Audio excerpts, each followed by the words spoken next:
Hi, I'm Marisa Notier. And I'm Tim Notier, and together we make Notier's Frontiers. We've been traveling around the world on a KTM 1190.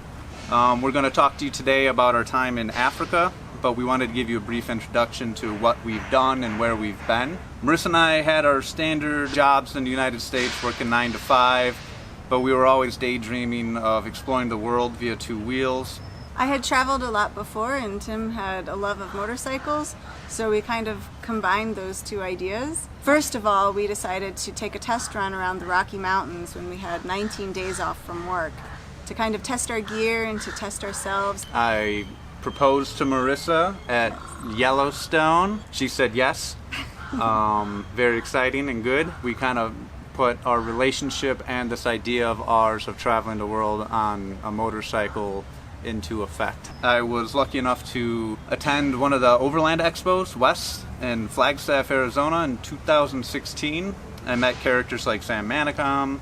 My Ticket to Ride was a two-up couple that was very inspirational. After the end of the event, I was sold on this dream that we had. So we took off from Chicago on August 21st, 2017.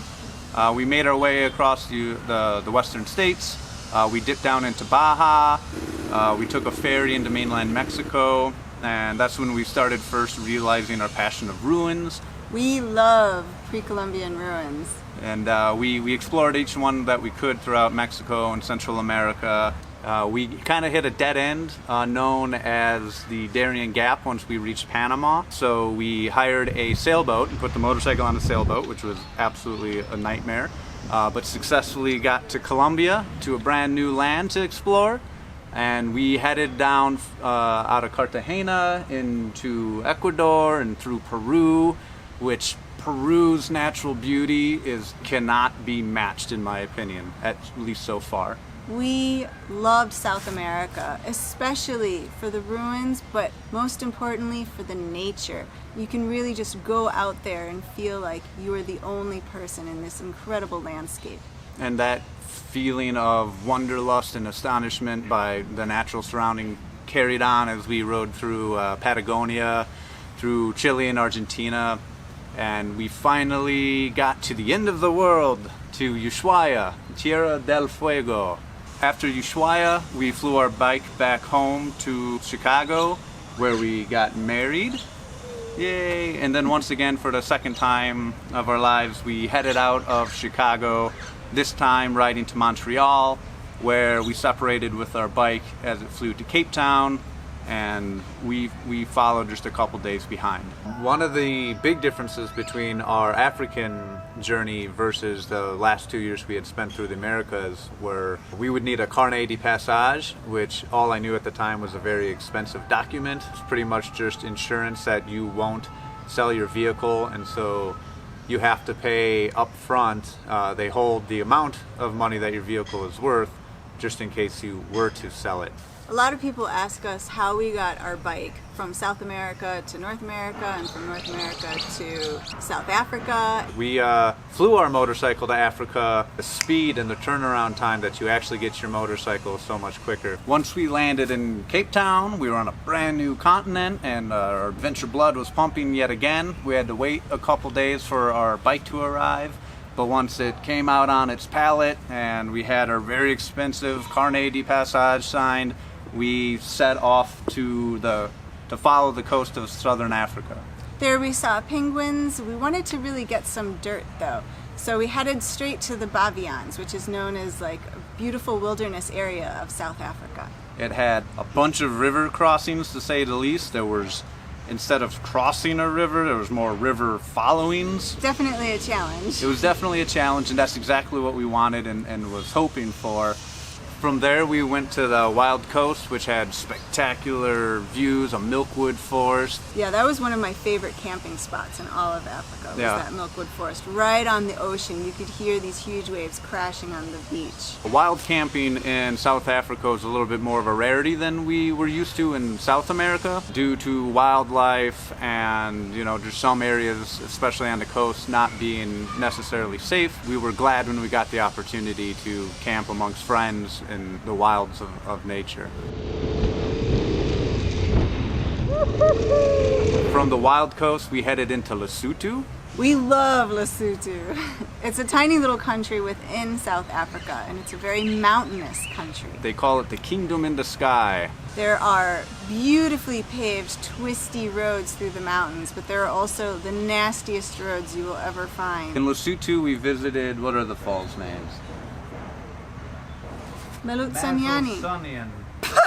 Waterfall called Maletsunyani. and You almost died there. I almost died there. The waterfall was picturesque in the background, and I wanted that Instagram photo of me and the bike with this waterfall in the background. The problem was the only way to get to my framed shot that I had in my mind was to traverse down these rocky, eroding shelves of sheetrock that immediately led to a drop-off to certain doom. My tire lost traction, and I nearly almost died. Marisa and I got the bike out of a very bad situation and were able to keep pressing forward. Now we lived. One of the coolest things about Lesotho was the people themselves. It reminded us a lot of like we entered Wakanda. Actually, they based a lot of those scenes in the movie Black Panther off of the designs that people would wear in Lesotho. The capes and cloaks. They would always wave and were very, very friendly. After navigating through a couple loops of Lesotho, we went down Sani Pass, which was a grand finale to such a fantastic country. I had African tick bite fever. Been bitten by a tick in Africa. It's a flesh-eating little wee bastard of a tick that caused me to be hot sweats during the day. We navigated down Sani Pass and all of its treachery while I was in and out of consciousness. That's not true. But we made it safely to the bottom of Sani Pass as a grand finale to the country as a whole. Out of Lesotho, we rode straight west towards Namibia, the land of sand, I call it. I dropped the bike on the way to, I can't say the name, Sosusfle. And I twisted my ankle pretty bad. One of the problems was that we broke the monoshock, so the bike was really limping, just like Tim was. A kid's toy. That just a Like a giant teeter-totter. spring. It was awful. In the middle of nowhere where we were, there was a guy with a truck with a trailer that was going to Windhoek, and Which is the capital city. and thankfully we were lucky enough to hitch a ride out of absolutely nowhere into the heart of the capital. It was a good opportunity for us to rent a vehicle because motorcycles aren't allowed in the National Park of Etosha. Actually, motorcycles are not allowed in most national parks in Africa because of lions. Lions chase motorcycles. You're just a big cat toy at that point. Etosha National Park was basically like our safari. Without having to join a really expensive safari tour, you're able to drive through for just $6 a day. $6 a day. Incredible wildlife. We moved on to Botswana. I will always remember two things about Botswana. Baobab trees, or baobab, I'm not sure how to say it, but those are those huge, awesome trees that you see in pictures of like Madagascar, and elephants. Elephants, Lots of elephants, and more elephants. We solely only drove during the day, which has been a kind of forever rule across anywhere we ever ride, but that especially holds true in Botswana because elephants, for as large as they are, they have a camouflage system that they nearly disappear at night, and before you know it, you're going to be belly deep into a solid wall of elephant mass.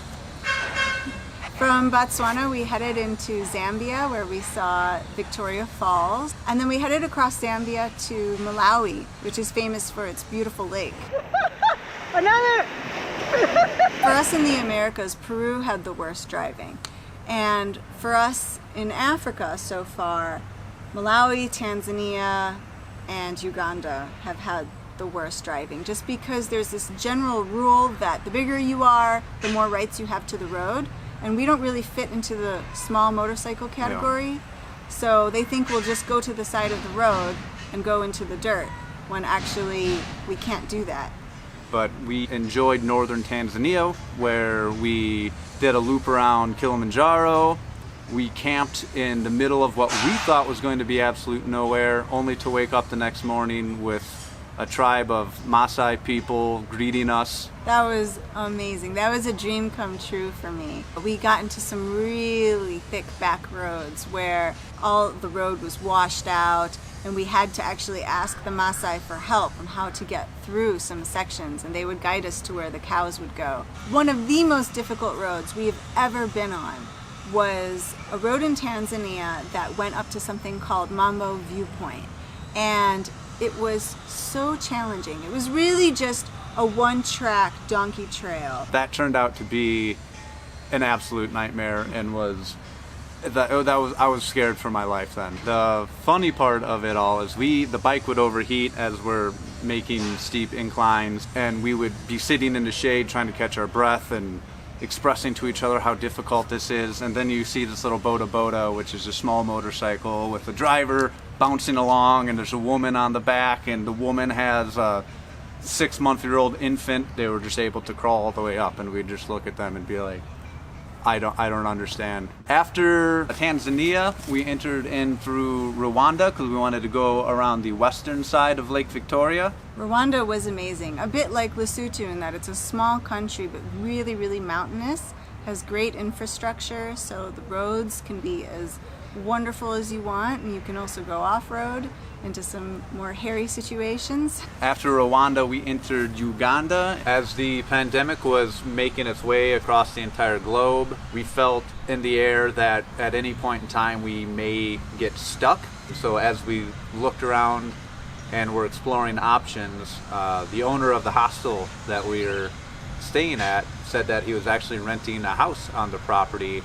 It met all of our basic needs and more, and we were ecstatic that in a situation where it could have been very unfortunate and very unlucky, but for us to be stuck here in Uganda has worked out very well for us. We have a monkey, we have 5 chickens that we feed every morning. What we mean by we have a monkey is that there is a monkey, a wild monkey that comes around. Yes. We want to thank the Overland Expo for having us. It's a huge honor. This was an event that I participated in well before the first rotation of our front tire.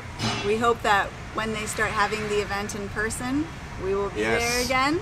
And please realize that we are often bored, so please contact us through either Facebook, you can find us at Notier Frontiers, Instagram is at Tim Notier. And if you find yourself bored and daydreaming of exploring, I have written 2 books. One is called Maiden Voyage. It's our test run around the United States. And then the second book in the series is 2 Up and Overloaded, Chicago to Panama. Thanks for having us. Thank you. We look forward to meeting you guys in person.